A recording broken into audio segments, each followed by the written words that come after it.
Dobrý večer, vážení přátelé, dobrý večer, dámy a pánové. Dovolte mi, abych vás vřele přivítala a s nebývalou ochotou. A také s nebývalou ochotou, abych vám představila ty pány, kteří se mnou dneska večer hrají. Pan Petr Malásek. Martin Lehký. Pan Zbořil. Pepa Štěpánek. A František Kop. A náš tonmajstr Tomáš Dvořan. Tak a teď si dáme 2 vzpomínky na Karla Svobodu. Zdá se mi, že na každej pád tvůj hlas je pro mě opiát, že zní pilnou depeší, co nás naráz potěší. Zdá se mi div, že neklečím, pojď nebo si tě vybrečím a přijď dolů na náš dvůr. Stůj tam jak sám a znavůr, stůj a zpívej mi, kdo má koho rád.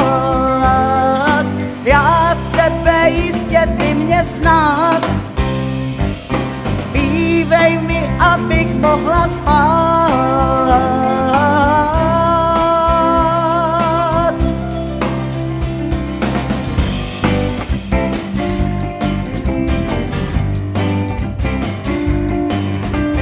Bez tebe máme jenom chvíli dlouhou,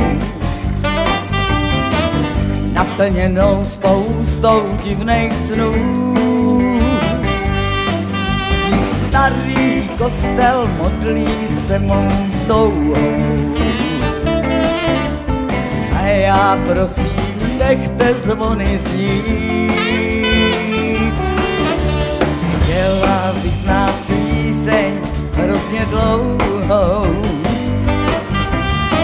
vyspívat v ní samotu mých dnů.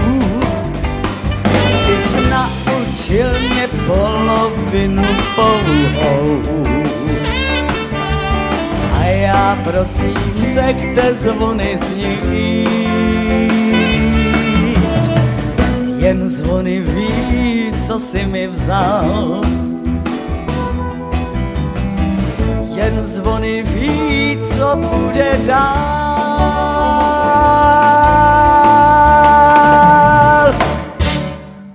Přijde jednou skladatel a básník,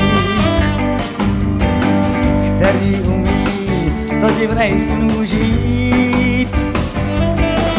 A píseň bude růst jak křehkej krávník.